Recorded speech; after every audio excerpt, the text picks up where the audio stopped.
ہیں کہ یہی مائیں کہتی ہیں ہم ایک بیٹا کیا ہمارے 10 بیٹے اس قوم پر، اس ملک پر، اس پاکستان پر قربان ہیں۔ اس کی زندہ مثال جی ہمارے سامنے اب بھی جو شہادتیں دہشت گردی کے خلاف محاذ پر ہو رہی ہیں ہمارے افواج کی، ان کے اب دیکھیں کہ ان کی جب میتیں گھر آتی ہیں تو ان کی مائیں، ان کے والدین انہیں سلوٹ پیش کرتے ہیں، بلکہ ان کا یہ کہنا ہوتا ہے، ان کے عزم، ان کے حوصلے دیکھیں کہ اگر اور بچے بھی ہوتے تو ہم پاکستان پر قربان کر دیتے۔ بات اس ملک کی پھر آئی کہ ہمارا جب فوجی جوان جب بھرتی ہوتے ہیں، خواہ اس میں آفیسرز ہوں یا اس میں جوان ہوں، وہ جب وردی پہنتے ہیں تو پہنتے ان کے جذبہ شہادت کی نیت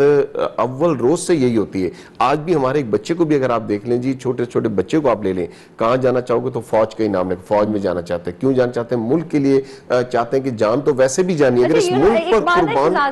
every win lose uniform. Uniform میں ایک ایسی چیز ہے، ایک ایسی اٹریکشن ہے نا کہ مطلب کوئی بھی ویئر کرے تو کتنا اچھا لگتا ہے۔ بالکل، وہ جی وہ پہنتے ہی ایک انسان کے اوپر ایک شیر والی وہ اس کے اندر وہ داڑھ اور اس کی جو نا حملہ کرنے کو ایک جذبہ۔ میں نے اس کی میں جی ایک چھوٹی سی ایگزامپل ابھی حالیہ پی ایف میوزیم کے اندر مریم مختار جو ہماری first lady pilot, fighter pilot تھی، ان کی تصویر میں نے دیکھی، بڑی وہ اپنے ٹریننگ کے دوران کی ایک تصویر ہے، ان کی آنکھوں میں اگر آپ دیکھیں تو وہ بالکل تیار ہیں، چونکہ انہوں نے بھی وہی لیسن پڑھا ہوگا، انہوں نے بھی وہی دیکھا، ایم عالم کو بھی دیکھا، تو ایک خاتون ہونے کے ناطے بھی ان کے بھی جذبات تو تھے، لیکن ان کو موقع نہ مل سکا، لیکن پھر بھی وہ شہادت کے درجے پر فائز ہوئی۔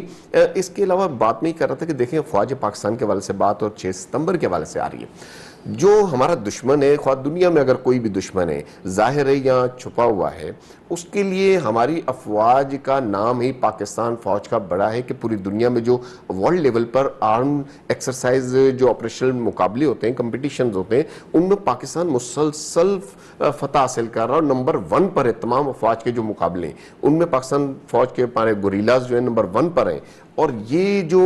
پیشنز ہے، جو یہ پیشہ ورانہ صلاحیتیں، اس کا لوہا ہماری افواج نے پوری دنیا میں منوایا ہے، خواہ وہ UN مشن ہو یا پاکستان کے اندر کوئی ڈیزاسٹرز آئیں، دنیا کے اندر جہاں بھی امن و امان یا پاکستان کی ضرورت پڑی، خاص طور پر سعودیہ میں دیکھیں پاکستانی فوج میں اپنے فرائض منصبی ادا کر رہی ہے، دیگر جگہوں پر بھی۔ تو ہماری فوج کی جو صلاحیتیں ہیں، جو ان کے جذبے ہیں، جو ان کا وطن سے محبت ہے، یا ان کے اندر جو ان کی ٹریننگ کی جو چیز وہ موجود ہے، وہ پوری دنیا ان ماہرانہ صلاحیتوں سے واقف ہے، اور ہمارا دشمن بھی واقف ہے۔ اور 1965 کے بعد دیکھیں وہ اس طرح جرت نہیں کر سکا کہ وہ فضائی طور پر، بری طور پر، بحری طور پر ایک ساتھ انہوں نے حملہ کیا کہ ہم کسی صورت میں بھی کوئی کامیابی حاصل کریں، اور ناکام ہوئے۔ اس کے بعد اب ان کی جس طرح بھی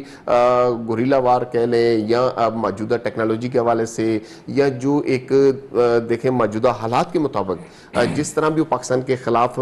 سازشیں کرتے ہیں، وہ ناکام نظر آ رہے ہیں، پوری دنیا کے فورم پر وہ ناکام ہوتے ہوئے نظر آئے، اور انہیں رسوا کا سامنا کرنا پڑا ہے۔ اسی طرح پاکستان کے اندر جو شہداء کی بات کے حوالے سے بات کروں گا کہ فوج کے جو شہید ہیں، جب ان کے کسی گاؤں میں، کسی علاقے میں جب ایک فوجی شہید کی میت آتی ہے تو پورے گاؤں اس پر فخر کرتا ہے کہ آج ہمارے گاؤں میں، ہمارے علاقے میں ایک شہید آیا ہے۔ پھر آپ قبرستان میں جائیں جی، ہمیں تو جب سبز لالی پرچم لہراتا ہوا نظر آتا ہے تو کہنے کی ضرورت ہی پیش نہیں ہوتی کہ یہاں کوئی شہید ضرور آیا ہے۔ اور بلکہ میں نے تو کئی میرے دوست ہیں، انہوں نے یہ دعا کرتے میں نے ان کو دیکھا ہے کہ یار کاش ہم بھی شہید ہوتے، یا ہمارا بھی کوئی عزیز یا ہمارا بھی کوئی ایسا جوان ہمارے اس علاقے کی نسبت کا کوئی شہید آئے جو اس قبرستان میں بھی ہو، اور ہم روز اس پرچم کو سلوٹ کریں جا کر۔